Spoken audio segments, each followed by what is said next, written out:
आमची सुरुवातीपासून एकच प्रतिक्रिया याच्यावर आहे की महाराष्ट्राच्या मंत्रिमंडळामध्ये 65% भ्रष्टाचारी, ज्यांच्यावर खुनाचे आरोप आहेत, ज्यांच्यावर रेपचे आरोप आहेत, असे अनेक मंत्री आहेत. आणि जेव्हा 65% मंत्रिमंडळच हा जो भ्रष्टाचारी मंत्रिमंडळ असेल तर हा मंत्रिमंडळालाच बरखास्त केलं पाहिजे, ही भूमिका काँग्रेस पक्षाची आहे. आणि आम्ही विधानसभेमध्ये एकट्या धनंजय मुंडेचेच प्रश्न नाही, तर आम्ही त्या सगळ्या मंत्रिमंडळामध्ये जे काही मंत्री आहेत, ज्याला दागी शब्द असा आपण म्हणतो, अशा सगळ्या मंत्र्यांच्या बद्दलचे पुरावे सहित आम्ही विधानसभेमध्ये ही माहिती आम्ही मांडू आणि सरकारला त्याचं उत्तर द्यावं लागेल. ओबीसी म्हणून मला टार्गेट केलं जातं असं धनंजय मुंडे म्हटले. तुम्हाला असं वाटतं का की ओबीसी म्हणून त्यांना टार्गेट केलं जातं किंवा राजीनामा मागितला जातो? महाराष्ट्रामध्ये ओबीसीची परिस्थिती फार वाईटच आहे.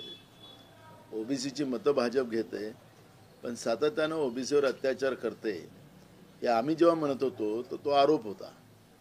आता त्या मंत्रिमंडळातलाच मंत्री मी ओबीसी आहे म्हणून मला टार्गेट केलं जाते असं म्हणत असेल तर आम्ही केलेले आरोप ते सत्य आहेत. त्याच्यामुळे ओबीसीच्या मुलांच्या स्कॉलरशिप असतील, ओबीसीच्या राजकीय आरक्षणाचा प्रश्न असेल, ओबीसीच्या आर्थिक आणि सामाजिक परिस्थिती याचा विषय असेल, त्याबद्दल भाजप मुद्दामून दुर्लक्षित त्या ओबीसी समाजावर करते असं सातत्यानं आपण पाहतोय. आणि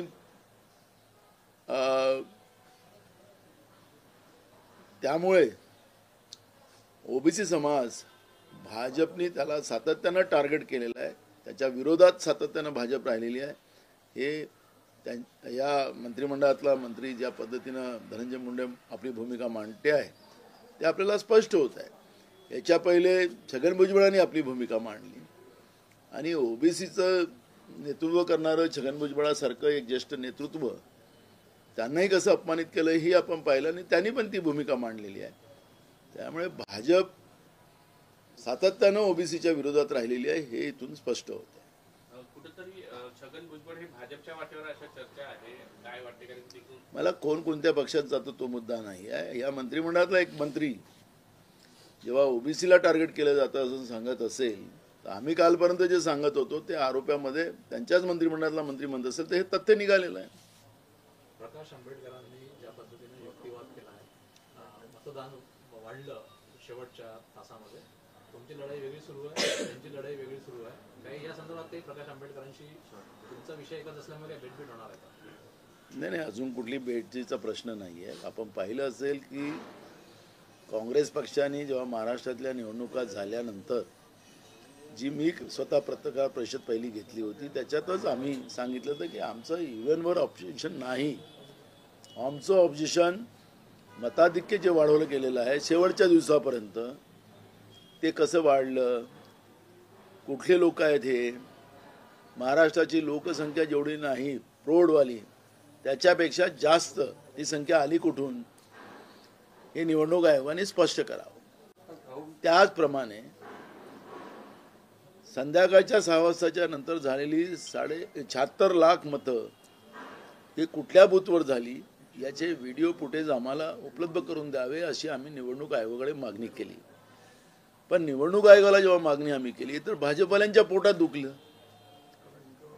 आम्ही निवडणूक आयोगाला प्रश्न विचारतो तर भाजपवाले आमच्यावर टीका करतात.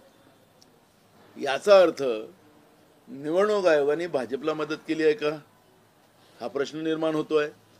राहुल गांधीजींनी काल जेव्हा लोकसभेमध्ये हा विषय मांडला तर राज्याचे मुख्यमंत्री सांगतात की महाराष्ट्राची बदनामी होत आहे, तुम्ही लोकशाहीची हत्या करताय. ते निवडणूक आयोगाला प्रश्न विचारतात आहे.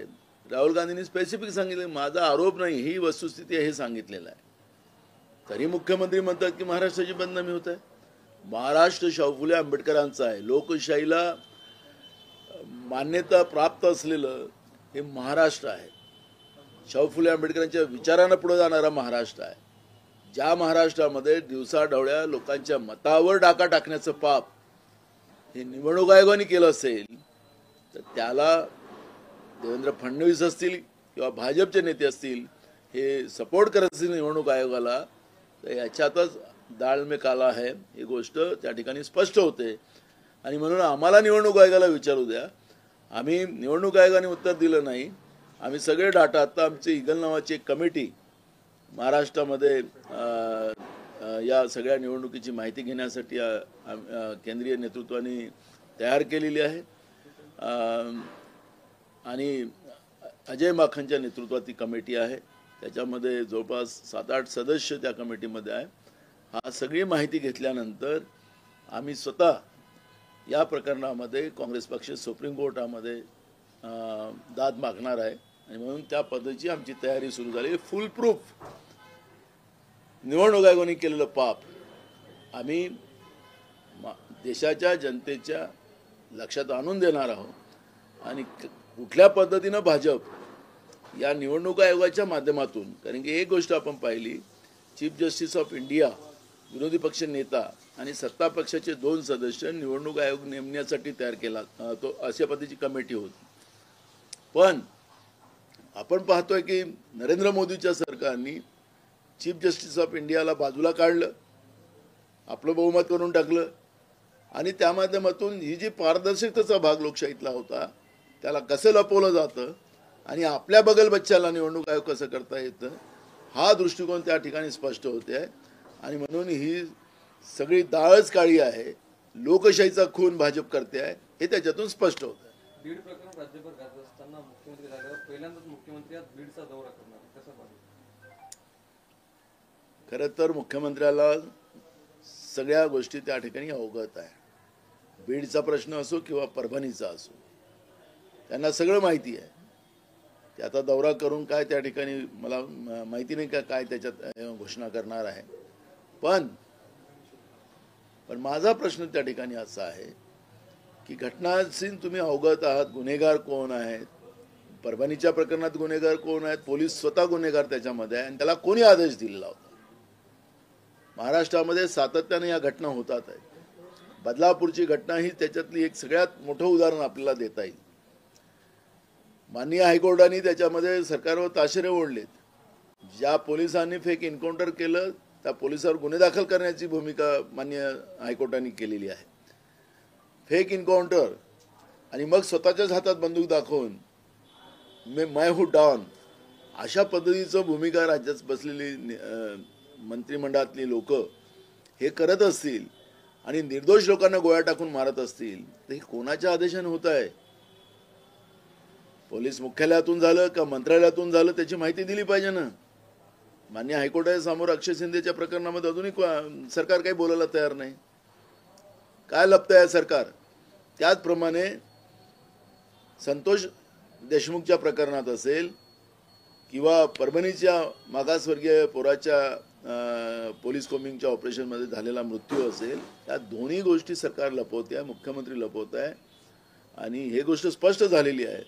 आणि म्हणून मुख्यमंत्र्यांनी अजूनही वेळ गेलेली नाही. महाराष्ट्र खूप पेटवला तुम्ही. महाराष्ट्रामध्ये रोज माध्यमामध्ये आता बीड जिल्हा गाजतो आहे. परभणी तर तुम्ही साईड ट्रॅक करून टाकला तुमच्या पद्धतीनं, कारण ते तर आम्ही ते पाप कधी आम्ही ते लपू देणार नाही. ते परभणीचंही पाप आम्ही उघडकीस आणू.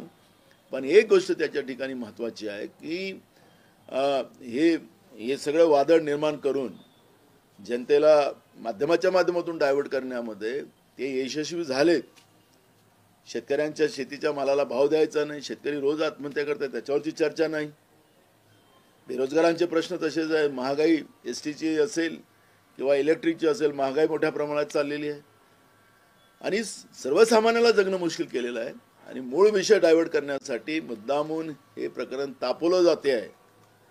आरोपींना पाठीशी घातलं जाते आहे. आरोपी अजूनही पकडले गेले नाहीत. सरकार एवढं कमजोर महाराष्ट्रामध्ये पहिल्यांदा आम्ही पाहतोय की एवढं कमजोर सरकार या महाराष्ट्रामध्ये आलेलं आहे. आरोपी समोर आहेत पण आरोपी यांना भेटत नाही अशी परिस्थिती आज आहे. काल देवेंद्र फडणवीस यांनी उद्धवजींबद्दल वक्तव्य केले की उद्धवजींसोबत संबंध खराब झाले अशी परिस्थिती नाही, परंतु पुन्हा सोबत येऊ अशी परिस्थिती नाही. बघा, मला महाराष्ट्रामध्ये ते तुम्हाला मधामधात तुम्हाला माध्यमाला दाखवायसाठी मी काल अजित पवारांकडे माझी विधिमंडळामधल्या कामकाजाची मीटिंग होती. विनियोजन बिलावर जे काही विरोधी पक्ष म्हणून हत्यार आमच्याजवळ असते त्याचा वापर आम्ही केला. त्याची मिटिंग होती. त्याला चॅनलमध्ये दाखवायला सुरुवात झाली की नाना पटोले अजित पवारांच्या भेटीसाठी. मला भेट काय करायची त्यांची? त्यांचा रोज तर भेट तुमच्या दूरदर्शनवर होतेच. आम्हाला काय भांडणं चालली आहे, काय परिस्थिती आहे, मंत्रालयातल्या घडामोडी आम्हाला रोज कळतात. सेक्रेटरी लोक कसे वागतात, यांची गंमत कशी बघतात, ते सगळ्या गोष्टी माहीत आहे. एक मंत्री सांगतो की त्याच्याकडे जायचं नाही, सेक्रेटरीला सांगतो. दुसरा म्हणतो की त्याच्याकडे जायचं नाही. तिथं सेक्रेटरी लोकांचं पण फार 3-13 झालेले आहेत. अशी परिस्थिती त्या ठिकाणी आहे. त्यामुळे जे काही लोकशाहीचे आयुध असतात ते आयुध वापरून आम्ही एखाद्या मिटिंगला गेलो, माध्यमात त्या भेटीला गेला. अरे काय भेटीला गेला म्हणजे काय? मी गेलं भेटीला गेलं म्हणजे काय? काही समजतच नाही. म्हणून मला मुद्दा असा आहे की मुख्यमंत्र्यांनी काय कोणाला सोबत घ्यायचं कोणाला नाही घ्यायचं तो त्यांचा प्रश्न आहे. पण ते राज्याचे मुख्यमंत्री आहेत. ते फक्त अदानी अंबानीला जमीन देण्यापुरतं नाही. एकनाथ खडसे यांनी काल रात्री फडणवीस यांची भेट घेतल्याची माहिती आहे. ते पुन्हा भाजपच्या वाटेवर असल्याची चर्चा आहे. मी तुम्हाला तेच सांगायचं ना, आम्हाला याचं सोयीसुख नाही आहे. कोण येतं कोण जातं. पण महाराष्ट्रातलं सरकार हे महाराष्ट्राच्या जनतेसाठी काम करावं. लाडक्या बहिणीला 2100 रुपये केव्हा देणार हा एक प्रश्न आहे. बांगलादेशी लाडक्या बहिणीला तुम्ही पैसे दिलेत, बाहेरच्या राज्याच्या लाडक्या बहिणीला पैसे दिलेत असं तुमचंच म्हणणं आहे. सरकारच सांगते आहे. आणि जेव्हा सरकार सांगत असेल तर सरकार झोपलं होतं का कायदा करत असताना? याच्यामधल्या त्रुट्या का नाही शोधल्या सरकारने? मग हे जे काही लूट राज्याच्या तिजोरीची झाली त्याला जबाबदार कोण? क्रेडिट तर तुम्ही घेतलं, आता जबाबदारी पण घेतली पाहिजे. आणि आमची मागणी आहे की सरकारवर गुन्हे दाखल झाले पाहिजे. एकनाथ खडसे यांचा विषय थोडासा वेगळा आहे. एकनाथ खडसे अमित शहाच्या भेटीला गेल्याच्या काही बातम्या आल्या होत्या. नंतर एकनाथ खडसे परत येणार अशा बातम्या आल्या. नंतर त्यांचा प्रवेश जेव्हा तो थांबला, मग ते आता कोणत्या पक्षात आहे काय याचा एक प्रश्न आहे. एकनाथ खडसे हा विषय थोडासा वेगळा आहे. त्यांच्या भेटीला तुम्ही कसं बघताय? मला त्याच्यावर कुठलंही कॉमेंट करायचं नाही. नाना, दिल्लीमध्ये एक तर विधानसभेचं मतदान होतं आणि दुसरीकडे पंतप्रधान जे आहे ते प्रयागराजमध्ये अमृत स्नान करण्यासाठी गेले. कसं बघतो? इव्हेंटमध्ये बीजेपीला आणि नरेंद्र मोदीला कोणीच पकडू शकत नाही. ते फार स्पेशालिटी आहे त्यांची. कुठल्या वेळेस स्नान करायला जायचं, कोणत्या दिवशी जायचं, कोणत्या दिवशी आपलं भाषण करायचं लोकसभेमध्ये, हे सगळं ठरलेला प्लॅन असतो. त्याला इव्हेंट म्हणतात त्यांच्या भाषेमध्ये. प्रयागराजमध्ये कुंभमेळाव्यामध्ये झालेलं इव्हेंट जो भाजपने केलेला होता, त्या इव्हेंटमध्ये मोठ्या प्रमाणात श्रद्धाळूंचा जीव त्या ठिकाणी गेला. यांच्या इव्हेंटमुळे, यांच्या VIP कल्चरमुळे. आणि त्याच्यामुळे किती त्या ठिकाणी श्रद्धाळूंचा मृत्यू झाला हे पण सरकार आकडे सांगायला तयार नाही. आणि म्हणून इव्हेंट बाजाबद्दलची चर्चा मी या ठिकाणी करावी तो काही अर्थ नाही. नितीन राऊत बोलतात की संसदेच्या अधिवेशनानंतर नवे प्रदेशाध्यक्ष मिळतील, तरुण आणि आक्रमक प्रदेशाध्यक्ष हवे, आणि त्यांना जर संधी दिली पक्षांनी तर ते त्यासाठी तयार आहे. आमच्या शुभेच्छा आहे. आम्ही तर लवकर वाट पाहतोय. नवीन अध्यक्ष लवकर व्हावा याचं आम्ही पाहतोय. ज्यांना व्हायचं असेल त्याला आमच्या शुभेच्छा. तुम्ही शिफारस कराल का नितीन राऊत? बिलकुल. आम्हाला जेव्हा राष्ट्रीय नेतृत्वाने विचारलं की कोणाला करायचं तर आम्ही बिलकुल करू. गेल्या 8 वर्षात जवळपास 950 ओबीसी विद्यार्थ्यांच्या UPSC मध्ये निवड होऊनही नियुक्त्या रखडलेल्या आहेत. नॉन क्रिमिलेअरचा इश्यू आहे आणि त्यामुळे या नियुक्त्या रखडलेल्या आहेत. राज्यातील 150हून अधिक ओबीसी विद्यार्थी. मी मगाशीच सांगितलं धनंजय मुंडेच्या प्रकरणात त्या सरकारच्या मंत्र्यांनीच आरोप लावला की OBC आहे म्हणून माझ्यावर अन्याय केला जातो. मंत्री म्हणतोय. तर मी मगाशीच सांगितलं की महाराष्ट्रामध्ये सातत्यानं OBCच्या विद्यार्थी असेल, राजकीय आरक्षण असेल, या सगळ्या याच्यामध्ये भाजप ठरवून या OBC समाजाला टार्गेट करत आहे. UPSC MPSCच्या परीक्षेमध्ये पास झालेल्या मुलांच्या मुद्दामून क्रिमिनलची अट टाकून त्यांना केंद्रीय नेतृत्व सुद्धा BJPचं जे स्वतःला काल सांगत होते की प्रधानमंत्री आपल्या भाषणात बोलत होते, काल मी त्यांचं भाषण ऐकत होतो की OBCचं आम्ही संविधानिक आयोग नेमला. अहो संविधानिक आयोग नेमला तर OBCची जनगणना करा ना. आपण OBCची जातनिहाय जनगणना करा म्हणजे तुम्ही OBCचे प्रधानमंत्री हे स्पष्ट होईल. मी जे प्रश्न विचारले होते मी जेव्हा खासदार होतो त्याच्या म्हणले की मी मंत्रालय बंद करायला निघालो. OBCचं मंत्रालय उघडायला तयार नाही. महाराष्ट्रामध्ये OBCचं मंत्रालय उघडलं आमच्या मित्रांनी देवेंद्र फडणवीसांनी, पण तिथं स्टॉप नाही.